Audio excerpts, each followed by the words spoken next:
ಇದೆ. ಸಾಕಷ್ಟು ಅವರು ಬೆಂಬಲ ಮತ್ತು ಸಲಹೆಗಳನ್ನು ಕೊಡ್ತಾರೆ.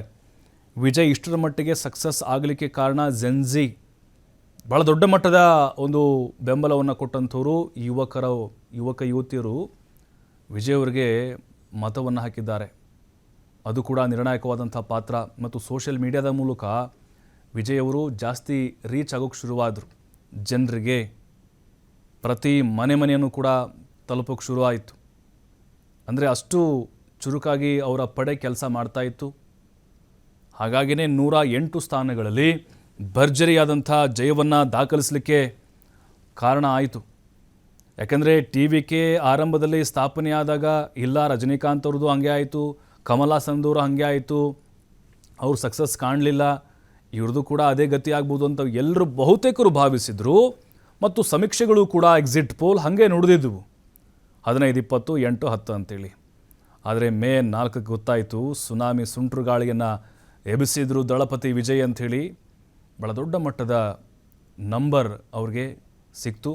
ಈ ನಂಬರ್ ಗೇಮ್ನಲ್ಲಿ ಕೊನೆಗೂ ಗೆದ್ದು ಬೀಗಿದ್ರು ಅವರು. ನಿನ್ನೆ ಕೊನೆ ಕ್ಷಣದವರೆಗೂ ಕೂಡ ಅವರ ಹೋರಾಟ ಹೆಂಗಿತ್ತು ಅಂತ ಹೇಳಿದ್ರೆ, ಸರಿಯಾಗಿ ನಿದ್ದೆ ಮಾಡಿಲ್ಲ ಕೂಡ ಅವರು.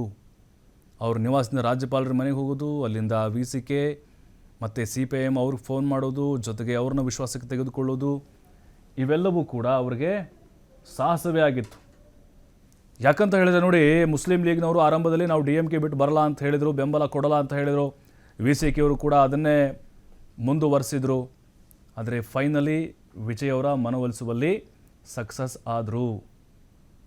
ಬಟ್ ಕಾನ್ಫಿಡೆಂಟ್ ಇತ್ತು ವಿಜಯ್ ಅವರಿಗೆ 118 ನಾವು ತೆಗೆದುಕೊಳ್ತೀವಿ ಅಂತ. ಅಂದರೆ ಬೇರೆ ಬೇರೆ ಪಕ್ಷಗಳಿಂದ ಮೈತ್ರಿ ಮಾಡಿಕೊಂಡು. ಬಟ್ ಯಾವಾಗ ರಾಹುಲ್ ಗಾಂಧಿಯವರು ಬೆಂಬಲವನ್ನು ಕೊಡ್ತೀವಿ ಅಂತ ಅವತ್ತು ದೂರವಾಣಿ ಕರೆ ಮಾಡ್ತಾರೋ, ಆಗ ಮತ್ತೆ ಅವರ ಕನಸು ಬಹಳ ಈಜಿ ಆಗ್ಬೋದು ಅಂಥೇಳಿ ನಂಬಿಕೆ ಜಾಸ್ತಿ ಆಯಿತು. ಯಾಕೆಂದರೆ 112 ಆಗಿಬಿಟ್ಟಿತ್ತು ಆಲ್ರೆಡಿ ಅವ್ರದ್ದು ಫಸ್ಟ್ ಡೇನೇ. ಇನ್ನು ಬೇಕಾಗಿದ್ದು ಬರೀ 6 ಮಾತ್ರ ಅವರಿಗೆ. DMK ಜೊತೆಗೆ ಈ ಪಕ್ಷಗಳು ಗುರುಸ್ಕೊಂಡಿದ್ದಾಗಿ ಸ್ವಲ್ಪ ಡಿಲೇ ಆಯಿತು ಅವರು. ಯಾಕೆಂದರೆ ಸ್ಟಾಲಿನ್ ಅದ್ರ ಹಿಂದೆ ಇದ್ದಾರೆ ಅನ್ನುವಂತಹ ಒಂದು ಚರ್ಚೆಗಳು ಕೂಡ ನಡೀತಾ ಇತ್ತು. ಬೇಕು ಅಂತಲೇ ಈ ಸಣ್ಣ ಪುಟ್ಟ ಪಕ್ಷಗಳನ್ನು ಅವರು ತಡೆ ಹಿಡಿದಿದ್ದಾರೆ, ವಿಜಯ್ ಅವರಿಗೆ ಅಡ್ಡಗಾಲಾಗ್ತಿದ್ದಾರೆ ಅಂಥೇಳಿ. ಅದಾದಮೇಲೆ ಬೆಂಬಲ ಸಿಕ್ತು. ಮತ್ತಷ್ಟು ಮಾಹಿತಿ ನಮ್ಮ ಪ್ರತಿನಿಧಿ ಶಿವಕುಮಾರ್ ಹೇಳ್ತಾರೆ. ಶಿವಕುಮಾರ್, ಈಗ ತಮಿಳುನಾಡಲ್ಲಿ ವಿಜಯ್ ಅಲೆ ಶುರುವಾಗಿದೆ.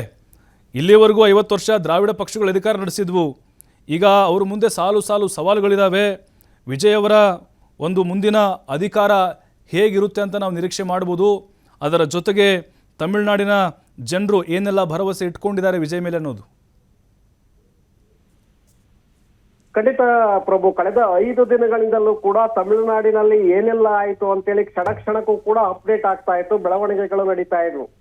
ಸರ್ಕಾರ ವಿಜಯ್ ಅವರು ರಚನೆ ಮಾಡ್ತಾರೋ ಅಥವಾ ಹೇಗೆ, ಕೊನೆಗೆ ಇಷ್ಟು ಅತಿ ಹೆಚ್ಚಿನ ಸೀಟುಗಳನ್ನ ಗೆದ್ದು ಕೊನೆಗೆ ಕೈ ಚೆಲ್ತಾರೋ ಅನ್ನುವಂತಹ ಅನುಮಾನಗಳು ಕೂಡ ಇತ್ತು. ಕಾರಣ